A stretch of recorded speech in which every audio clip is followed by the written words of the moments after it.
Hey, this is Jasmine, your host of the Beyond the Prophy podcast. I have Ryan Isaacs with me. I am going to do a quick bio for him. He's a trusted financial advisor for dentists across the country who rely on him to build wealth with great confidence. And for each client, he considers the inseparable connection between personal and practice finances and develops a plan to optimize both. He's an expert in portfolio management, debt reduction, tax management, retirement plans, profit sharing plans, insurance, and flossing. He's also the co-host of the Dentist Money Show and a regular speaker at dental events nationwide. Welcome to the show. Yeah, thank you for having me. Thank you for putting the most important part in there, which is that I'm an expert on flossing. I do floss every night. I'm going to start with that. I floss every single night. I promise, I swear I actually do it, not just before my appointment. That's actually really good to hear because I was just about to tell you that, the bacteria poops in your gums. It does? Yeah. I'm going to tell my kids that. It really does? Is that a truth? It puts other bacteria that will destroy. We'll call it poops. We're calling it poops from here. I'm telling my kids, look, you have bugs that are pooping on your teeth at night, and then that'll make them floss better too. Exactly. Okay. So, here's a funny thing. He works solely majority, I would say like 99%, right? Because now we're going to add hygienists into the table. Oh, yeah. We're taking new clients, hygienists only. Yeah. So, we need to talk about finances because every professional should. I am guilty of not really enjoying that conversation. And we don't plan enough. I've heard that a lot from a lot of my colleagues. I'm guilty of that as well. So I just want to jump and dive in onto what are some things that we need to consider as dental hygienists. Yeah. Well, I mean, I think you said it, it's just an uncomfortable conversation. Nobody likes to talk about money. We don't like to talk about it to strangers, certainly. Mm-hmm. We don't like to talk about it with our significant others. They're just tough conversations to have. And, I think there's a myth that people with lots and lots of money, that have lots of money left over every month, it's easier. Like it just kind of flows easy. And it doesn't. I mean, the spending just gets bigger. There's just more zeros behind all the same stuff everyone else does. And so it's always just a really emotional subject. I mean, that's it. Money's just emotion. It's like an energy. And for some, it's a really rough energy. And a lot of that is our upbringing. How are we raised? What were our parents' attitudes towards money like? What was it like growing up in the house? Did it feel like there was never enough and that it was a bad thing? Did parents fight about it? I mean, you can take two people with the exact same situation, but just your upbringing and your emotion around it from childhood alone will dramatically change the way you deal with it in your adulthood. So it's tough. Absolutely. I grew up in a single parent household. I wasn't raised with a lot. I remember the struggles my mother dealt with, and that money story is quite significant. I recently took a money archetype test. Oh, cool. Where was it at? Do you know where it was at? Yeah, so I got it, the test from Christine Berry. She's a dental hygienist and she does coaching on that. Oh, cool. And I was floored because it's exactly who I am. So what did it tell you? What did it say? That basically I don't care about money. I am all heart centered. I'm all about what kind of impact can I make? Yeah.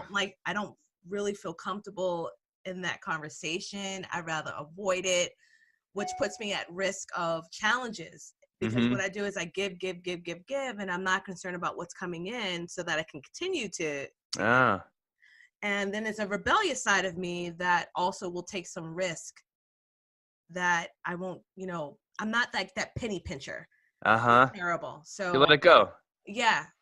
And how fascinating. I have a love-hate relationship with money. I think we all do. Well, it's really interesting. Like a background like yours, it can turn people one of two ways usually. Some people see that early struggle with parents in childhood and go, they learn an early respect for work, and an early respect for just kind of grind and grit. Or some people get, it kind of hurts them later on. You can kind of get bitter about it. And, it sounds like it, even though you what did you say? You avoid it. Sounds like you're pretty healthy about it still. I want to find that link. That's really cool. We'll have to get the link from you. Yeah, so I'm not Yeah. healthy. I'm not. What's your biggest spend? What's the thing what's your spending kryptonite? Like, what do you just go spend money on? You're like, I shouldn't do this, but It's I'm not totally the gonna do spending, it's not understanding money and making decisions earlier on in my it. education, taking out too many student loans. Okay. And a lot of people fell victim to that. Oh And yeah. so I was the first of my family to graduate from college, Cool. of my siblings. My mom didn't understand how to navigate me through that process. And so I was kind of figuring out on my own at 17, 18 years old, Mm. with no real adult Just like principles. signing papers, and you're like, I don't Yeah. know, it sounds good. Sign me up. Let's do it. Yeah, Okay. exactly. Just so I can get through school. And I Yeah. finished, Cool. but I left with a burden. And I know that dentists deal with that also. Sure. And dental Yeah. hygienists deal with that also. And it Yep. prevents them from saving for the future. So Yeah, for sure. what would you like, what kind of tips or strategies you would say for someone like myself and others who have that mounting debt of student loans and are just like, why I can't even think, like, I got to feed my kids, I where do I even start? Yeah. Where do you begin when it? Yeah. I think one thing I would say before any advice is that um, it's it's hard to it's hard to just live now. Like, life's expensive nowadays. Mm-hmm. Cities that used to be cheap to live in aren't cheap anymore. Mm-hmm. Like, our headquarters is in Salt Lake City, Utah, and this place used to be like no traffic and cheap housing. You could have big yard, big house, and it's a really expensive real estate market now, and there's tons of traffic everywhere. you know, Yeah. Yeah. and life gets expensive. How many kids do you have? Two. Two kids. How old are they? 10 and 7. Oh man, okay. I have four daughters. I have four girls. Wow. Yeah, and they're for like 8 to 14. I became a dad of a teenage girl for the first time in December of 2018, and I'm still Wow. freaking out. Yeah, so he's amazing, but I'm freaking out. I guess the first thing I'd say is life's just expensive, and it's hot. Like, there's just a threshold of money that you have to make, and you won't have anything left over. And and it's tough because there's always like a surprise bill. There's always like a surprise something every month. So I think, although it's hard, it's like a deep psychological thing. It's all embedded in our personalities. It's just maybe like deep breath. It's okay. Like, you're not doing bad. Like, you're working hard. You're supporting a family. You're educated. You have a career you love. You're giving back to a community. That's good. That's a good step one. Step two is the same thing that we would tell a multi-location specialist making millions of dollars, which is the first thing you have to do with money is you just have to get organized. And this is the most painful part, because this is where you got to face the truth, and you got to put it on paper, and you got to see like the red negative numbers. You're like, I already know it's bad. Like, I don't want to write this down and see it in a spreadsheet. But nobody makes good decisions, whether it's financial or health or fitness or career or anything, if there's not organization first. So what does that mean? It can be really simple. You can use a tool like mint.com, or like any number of spending apps out there. Connect your accounts to it.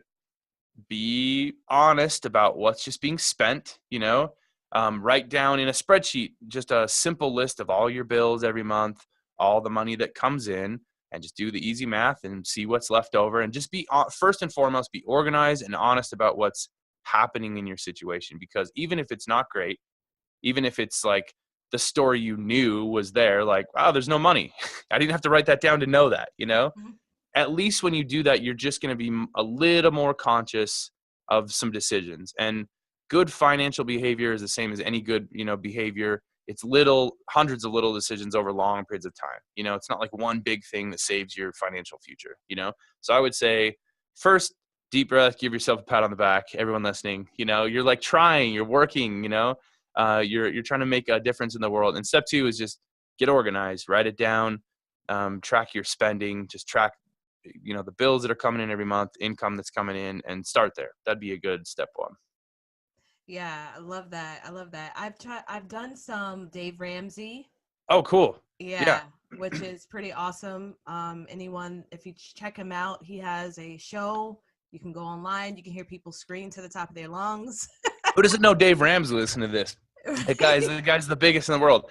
Honestly, Yes. for like a basic place to begin with personal finance, I went through his course, 12, 13 years ago and loved it. Saw him live. I went and saw him at like this big stadium and super energetic guy. But that's a great place to start because those are fundamentals of save a little emergency fund for yourself before you do anything, before you pay down the house or, buy whatever you want to buy. Try to, get out of debt quickly, be organized. Like his system is really, it's where it has limitations where the like dental community will say like, God, is that for me? Is like, a multi-practice owner dentist with all these like business and real estate loans and student loans. And it's just a way more complex situation as a business owner, someone who owns a practice or multiple.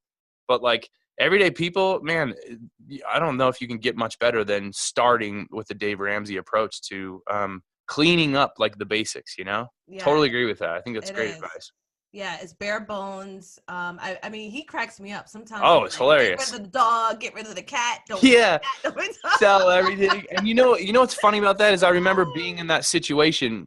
I think I had 2 little kids at the time, and I think I was still trying to finish college, and my wife had just quit her job, and we were like part of the 2005 really excited but dumb crowd who bought houses when we shouldn't have.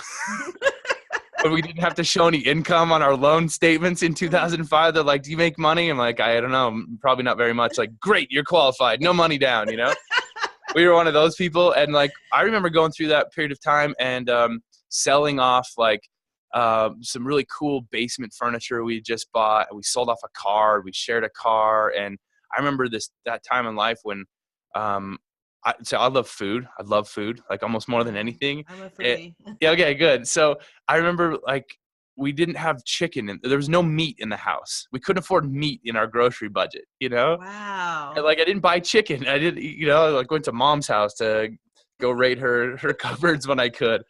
But I remember going through that system and you go from this kind of fearful state of like, crap, I got to make sacrifices. I got to sell stuff, maybe pick up extra hours. This is really going to be tough. And then you almost get a pride about it. You're like, yeah, man, I'm sacrificing. I'm selling stuff, He used to say delivering pizzas, but I think it's now like drive Uber, Right. drive for Lyft. That'd be like the delivery job. Yeah, I totally agree with that. I think it's like such good resources, a course, live shows, radio show every day, super cool stuff. Yeah, good absolutely. Call. Good call. Let's get into the business side of it. I actually have some questions. So I just recently read this book. I don't know if you have read it. It's called Profit First. Oh, yeah. From Mike Michalowicz. Yeah, okay. And it blew my mind because as a business owner, first of all, the best thing I can say for any new business owner, don't do what Jasmine did, which is try to handle all of the accounting your first year. Like that was the worst decision I could have ever made. What do you mean? Like you did it yourself? Like you were just trying to run the books and file the taxes and do all this stuff? Yeah. I went and got, what's the online platform that you can do it on your own? Just like TurboTax? No. Quicken, QuickBooks? QuickBooks. Oh, okay. So I wind up I'm not a numbers person. I was like, all right, I'll save. I won't, Yeah, you save like a few $100 a month. Yeah. Okay. Well, that was the worst decision I could have made. So the first thing I'm going to say is like for all of our entrepreneur RDHs or just any entrepreneur, you've got to get one, and you got to get one that is really good with handling the books. And that was the best investment I could have made after a year of being in business. So I read this book, Profit First, which is interesting because we have the revenue come in, you have your expenses, and that's your profit. Well, this is, you have the revenue come in, you take the profit out first. Yeah. Then you have your expenses. Yeah. Like novel concept. You're like, whoa, I get money. Yeah. Okay. Yeah. So it's like, it's interesting because a lot of entrepreneurs struggle. Yeah. The first couple of years. So, I mean, man, you're just saying like the same thing we would tell dentists all the time too. And it's just what I was saying before. One of the first things you should do is try to get organized and try to get help where you can. Now, there is a point where businesses are small enough or there's just not enough money to pay people to do jobs, Mm-hmm. You kind of just have to wear a bunch of different hats and do them yourself. But I think that's really smart, though. Look, I guess my question for you is, looking back, were you aware of that right from the beginning? Like, I shouldn't be doing this accounting stuff. or did it seem kind of intuitive, like maybe you should give it a shot? I decided to just try it all, whether Okay. it's like my website, putting my website Marketing, together, accounting. marketing. And I did it because I was like, well, I'm not really bringing in a whole lot. So Yeah, for sure. Like, how do you justify paying someone thousands of exactly. dollars to build a website when you're like, we didn't even make that last month? Yeah. So that was my decision to do that, but it was the worst decision So I could have did you made. keep some things on your plate that worked out though? I mean, some of the jobs that maybe you're not an expert at, but you still figured out and it worked out? Yes. Okay. Yep. Yep. So Okay. I handle my website. I still am able to do the podcast editing unless we outsource that. Hmm. There's so many aspects of my business I still take part in. I do have an admin team that helps with like my events and Okay. with other things that I may need, but I know all of the workings of my business. Yeah, cool. With the exception of still learning some aspects of the numbers part. Like I still have to sit down with them and have them explain that to me. Yeah, I mean, so that's really interesting, because you obviously have like a creative brain, and an interest and a talent for doing those things. So I guess maybe the advice would be know your limitations. Maybe you're not an accounting person. Maybe like getting into the accounting and running your own QuickBooks was just from day one a mistake. Should have paid someone, even though it was like painful to pay for. But you knew, on the other hand, that maybe you didn't have like a deep background in web design. You at least had a pretty big interest in it, and you're a creative person. So you're like, if I'm up at 2 a.m. working on a website, that's better than 2 a.m. working on QuickBooks, like putting in numbers. Right?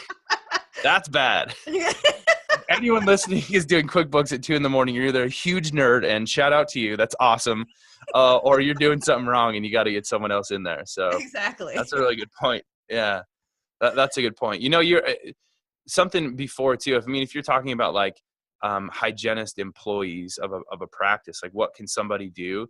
I know that everyone knows this. Everyone hears this all the time, but I was just thinking about it. And a lot of offices have retirement plans, and they will give you free money when you put money in there. And I know it feels like the most painful thing in the world, especially if you're younger. If you're in your 20s and, maybe you're just newly married, or you just got your first apartment and you're out on your own, like there's no money to put into a retirement plan that you don't get for 40 years. You can't Mhm. touch, like there's no gratification in that even. It's like 40 years from now. I don't know.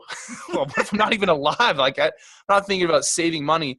But man, when you're like 35 and 40, you'll be like, I really wish I would have got free money from my employer since I was 20, because every dollar you put in there up to a certain limit, you're getting free money. And Yeah. it's like a guaranteed rate of return. And I know it feels so hard, and everyone knows they should. Everyone knows they should do it. Man, it's a big deal.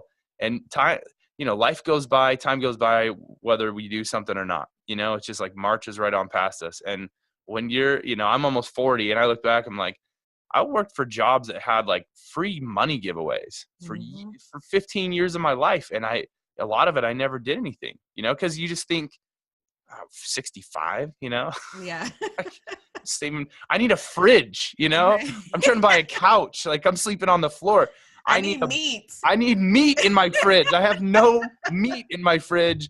And you're like, I'm not saving in a 401k. I don't even know what that is, and stocks, and it's just weird. But man, looking back, that'd be the advice I'd slap myself across the not bald head at 25 and be like, hey, son, put some money in that 401k.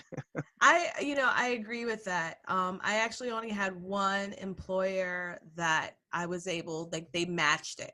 So Okay. so for dental hygienists that are in clinical role, like how do you even start that conversation with the dentist that it's not even a part of Like it's not what offered they at the offer. It's not practice. even offered. Start asking. So, I How? You just gonna barge in there, open yeah. this office door and be like, give me my money. Okay, now I'm going to tell you a secret that you can't distribute this to dentists, okay? Because I have to play the other side of this argument for my clients that are trying to save money, okay? Okay. Because all the time, dentists will now.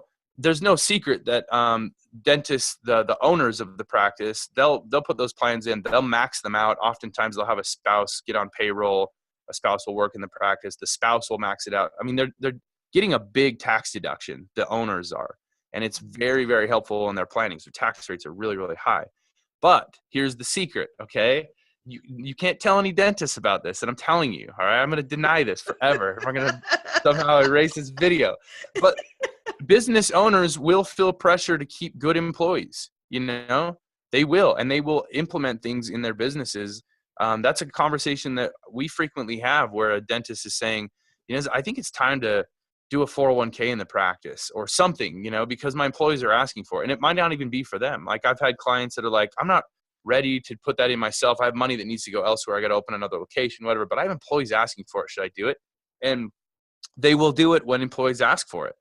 They will, for good employees. Like they want to keep people around. It's not, you know, deadly expensive to them to do it. It costs money. It's money out of their pocket to run those things. But yeah, for sure, ask for it. If you're a good employee and, you know, you have a good relationship with the owner, then it's just like, hey, look, you know, I'd really, really appreciate if you could consider putting a retirement plan at the office with a match. You know, a lot of offices are starting to do that. And I think that would make a big difference for me in my career here with you. And they will do that because the employees want it. I mean, it happens. I didn't say that. Okay. I didn't tell you the secret to make. We're gonna put your contact information in the show notes, and they know exactly where to find you. The problem, because then they have less money, and then it makes my job harder because they can't retire soon, and then I'm blamed for that, you know. And I just gave away the secret to making them spend more money. Exactly. But it's helpful, like taking care. I mean, you know, as a business owner, and I mean, man, one of the best things anyone could do with money as a business owner is take care of the people around you. You know, get good people around you, expect a lot from them, but getting the right people on the bus is like 90% of it. So yeah, ask. And it's hard. And it's so hard. I didn't realize how hard it was, man. I've gone through a couple of assistants, and it's just like, it's tough. Man, it's really hard to find the really good ones. Find the good ones, and then even finding as organizations get bigger, you might have the right person, but in the wrong place in the business, you know, the wrong seat on the bus. You know, the E-Myth book, have you read that? The E-Myth? No. Okay. Oh man, that's an awesome book. It's called Audible. Oh yeah, for sure. It's like one of like it's just like, it's an easy read or an easy listen. I love Audible.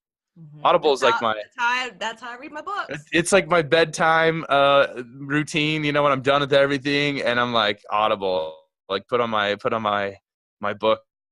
What was the last the E-Myth, well, I'm always reading something, so I'm gonna get like all nerdy on everybody here. I love nonfiction. I love business books. I love psychology. That's actually what interests me the most. So I love reading books about like human behavior and psychology. There's an author named Dan Ariely who does a lot of like behavioral stuff. You know, like why do humans behave the way we behave? We're crazy. But I love fiction. I love like fantasy novels, like Game of Thrones style stuff. Okay, you know, like end of the world, apocalyptic. You know, the classics like my daughter. Marvel or DC for you? Well, so this week, me and my wife, we watched Aquaman. Okay. DC. And what a specimen that dude is. You know, shout out to, what's his name? Jason. No, I was going to call him. It's a really hard last name. It's fine. What a specimen. You know, the dude's literally like a walking mountain. So shout out to him and his fitness. But it was a crappy movie. Oh man. I just thought the writing was really kind of bad and the acting wasn't very good. And then immediately after that, we watched. I haven't seen this for a few years, but we watched Guardians of the Galaxy because we had recently discovered the beauty of Parks and Recreation and Chris Pratt, like fat Pratt. I didn't know that existed. I had no idea that existed. And me and my wife watched Parks and Rec and just in love with that show. And then Chris Pratt, and then we were like, we got to see him in Guardians. And like, you know, so like funny. All chiseled and funny, and it's like made it a million times. So I watched the DC and then Marvel Guardians, and like Marvel's got it nailed. Like, yeah. Sorry. What about you? I like both. I'm waiting for the Avengers 2 to come out. I am like biting my nails. I have watched the Avengers like 5 million times on Netflix. Yeah. So I'm ready for that. But I like both. I'm a huge X-Men fan. I totally went on a tangent. Okay.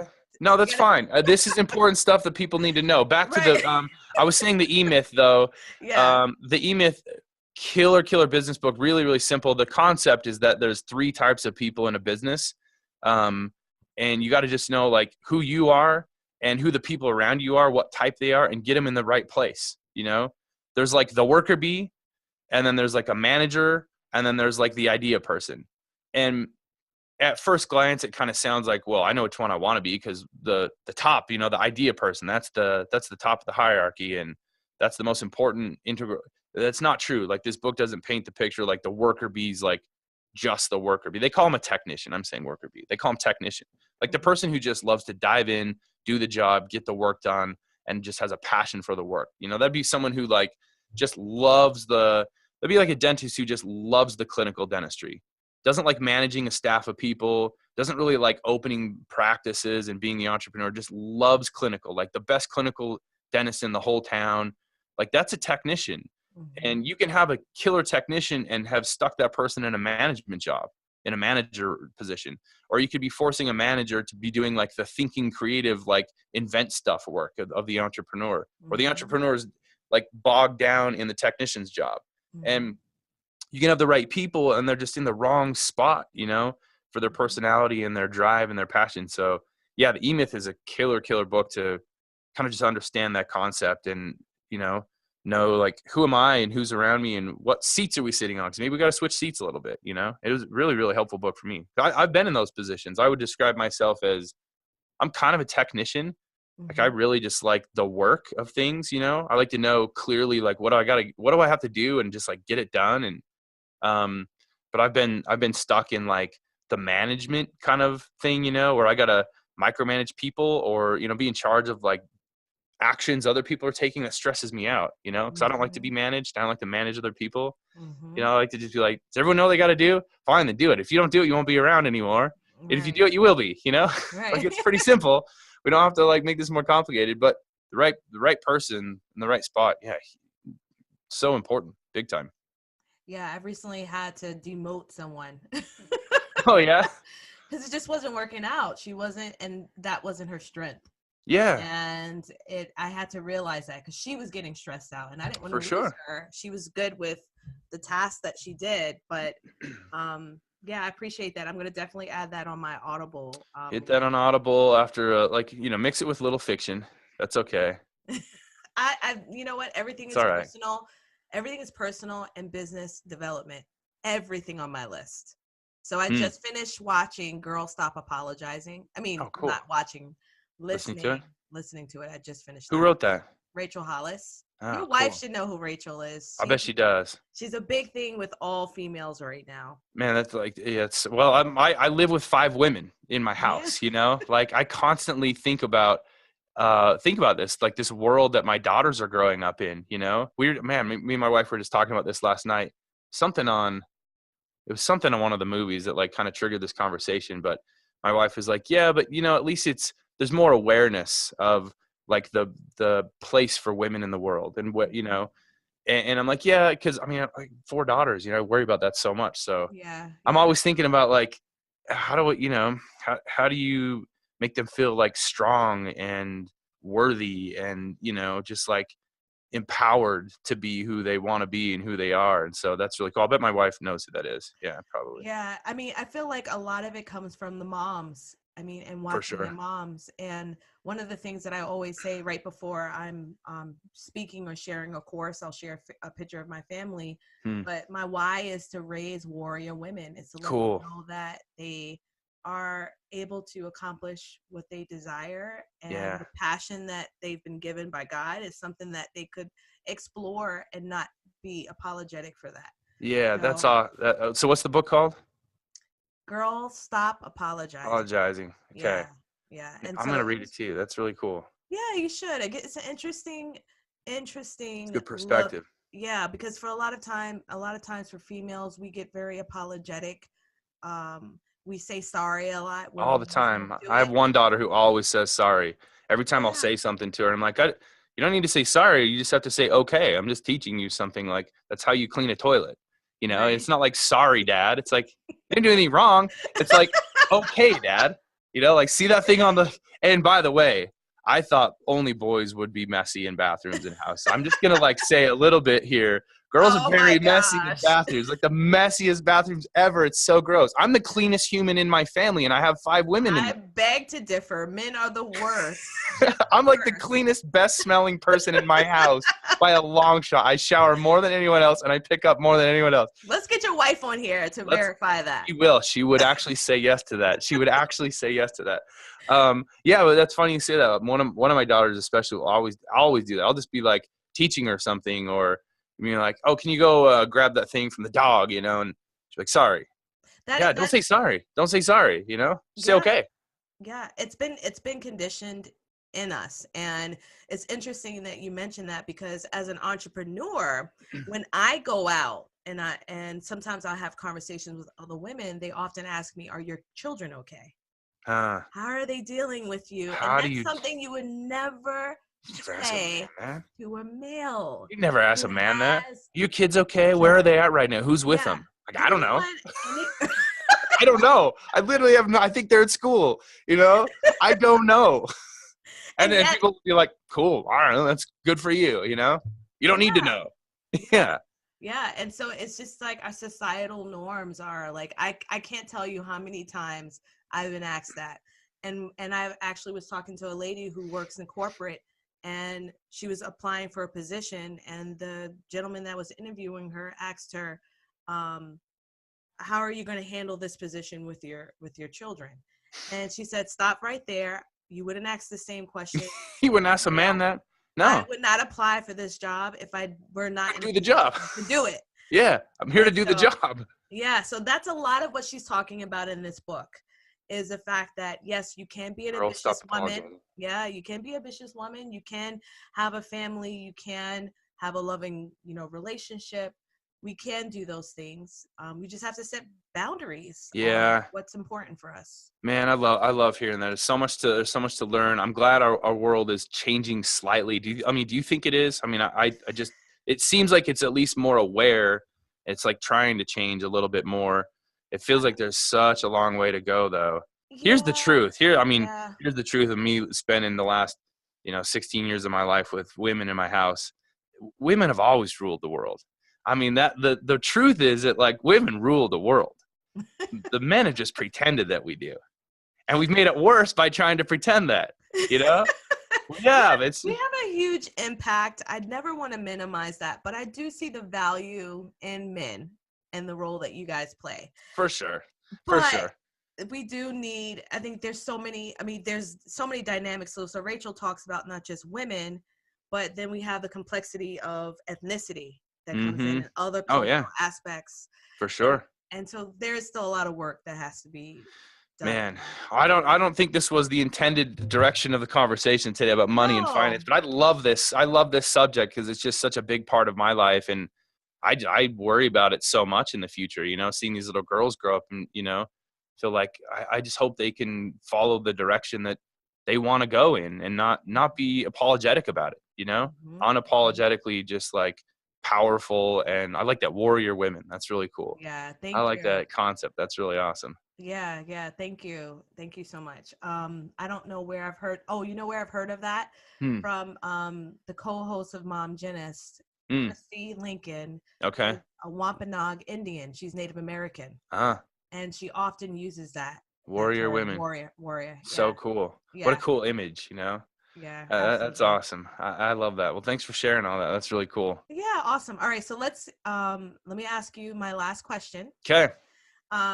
It was, first of all, this was a really great Yeah, conversation, this is Jasmine. fun. Yeah. It was a lot of fun. Yeah. All I right. can't wait to see it like the next event that you guys go to a lot of events and do a lot of speaking everywhere, don't you? Yeah, well, that not a lot of dental, not a lot of dental. Oh, So okay. I will definitely look out for the Dentist Money show and stuff like that. So hopefully Cool. we'll be back at the podcast summit. All Yeah. right. So here's the question. What is the best career or personal advice you've ever received? Hmm. The best career or personal advice? Hmm. Man, or personal advice. Let's start with career advice. What would be the best career advice? So here's what's tough about that. I feel like I got maybe not the greatest at career advice starting a career from my dad. Love my dad. Shout out to my dad. But this goes back to what I was saying before. We're so shaped by the experiences of our youth around career and money. Like what did our parents tell us? Did we see our parents loving the work they did? Did they hate it? Was it a grind? Was it always like, oh, it's Monday and oh, thank goodness it's Friday? Or did they have a passion for work? Those things affected us. My dad didn't like the work he did. He was really successful, but he didn't love it. Mm-hmm. And he always drilled in my head to go down a path that he wished he would have gone down. And I started that in college. I actually did 4 years of mechanical engineering because I like math and numbers, but it was kind of like in my head that like, that's what my dad wanted to do. He wanted to be an engineer. Mm-hmm. So he's like, oh yeah, get a technical degree, be, math and engineer. Like, cause he works with a lot of engineers and he's like, those guys, job security, great jobs, what a cool, I started going down that path and I was miserable. Like it was a 5-year degree and I was 4 years into it. And I broke. I was like, I can't do this anymore. This is terrible. This isn't me. This isn't like my personality. I'm not having fun. I don't really care at all. I'm only here because I heard it was secure, Mm-hmm. and I like math. So like that was cool. But so I kind of feel like the opposite. Like I got the advice and I was young. I didn't really know any different. I didn't know what I was going to be. I didn't have like, some people know at like 10 years old what they want to be, I didn't. I just know I like talking too much. And maybe one day I can earn like a decent living, like just talking to people. And I'm almost 40 and like, it's like, I feel like it's almost like dream job now because I talk for a living and it feels like it's cool. Like someone pays me to talk, Yeah, yeah. But I didn't know that. And I think I kind of got the opposite. It wasn't the best career advice. So if I went back to myself at that period of time, and this is what I like try to keep in mind for my kids too. And like, so I always think of my second daughter. She's 12. She's like a hippie. She's like hippie personality. She should have been born in like the 60s, And she's just like, her whole world is just like love and joy and creativity. And like, she's got a million ideas about everything. And so I try to keep in mind for me as a dad to go like, just let her, because I hear all the time, like she loves animals and she wants to be a vet, but then she wants to be a cook, but then she wants to be a scientist. And then she wants to be a Shakespeare theater actor, It's like, so I just kind of think if I were, what I try to do with them, or if I were going to tell myself something in my 20s, it would be to, maybe the world's just different now than it was back then. But for sure, like pursue your educational path, like very important, But I think work experience is really important. Like you got to just try a lot of stuff. And even though your 20s feels like such a crucial time, like I got to hurry, make money, I got to buy a house, I got to get going. You look back and it's kind of like, nah, you have time. You have time in your 20s to pursue education, live really cheap, and like intern for places, try jobs out, let employers know like you're really trying to like learn their business and find mentors and learn different things. And don't be afraid to say, what do I like doing? What makes me feel most alive and most like myself? And don't pigeonhole yourself into thinking like, well, that doesn't make that much money, or I don't see the career for that. Like podcasting did not exist when I was 20 years old, Yeah, so if I said, thing. yeah, the same thing. You're like, I love speaking and I love teaching and I love talking and I talk too much. And how could I make a career out of that? Yeah. In the year 1999 or 2000, when I was like getting out of high school and starting to look for work and thinking about college, like that wasn't an option. I couldn't have ever thought, well, like maybe I'll be a podcast host one day. Maybe I'll teach people about something I have some expertise in over this technology doesn't even exist anymore. So I would just say like, be open, try lots of things. Don't be so closed-minded. Like I can't see what that career might be, or it doesn't exist. I couldn't ever do that. Cause you never know, That is so true. And you know what, here's what I would say actually is, recently we had this, team, kind of end of year meeting in 2018 in December. And our company's grown a lot. We've had a lot of really just talented, cool people. And one of the team members we're building some technology, some of our process we're putting into this cool app. And one of these new team members is a software developer, really, really like accomplished in his field. And he's like 42 or 43. And we're all just kind of giving a recap of the year and the projects we're working on in our company. And he said something. He was like, I'd never thought at like 42 years old, I would be in my dream job, and I haven't had it yet. And I'm in my dream job. And I sat there and I thought, like, I'm almost 40 and I feel that same way too. And so if I were going to go back to my 20-year-old self or my daughters, I'd be like, don't expect that dream jobs, like, you just know what it's going to be, or that you're just going to just flow right into it magically. And you probably won't even feel like you're in a dream job till you're like middle of your career anyway. You just don't know enough about yourself. You haven't tried enough things yet to really know that. So I would say you can find your dream job, and it doesn't have to start at 22. And if you're 35 and you don't feel like you found it, you're not done. It's okay.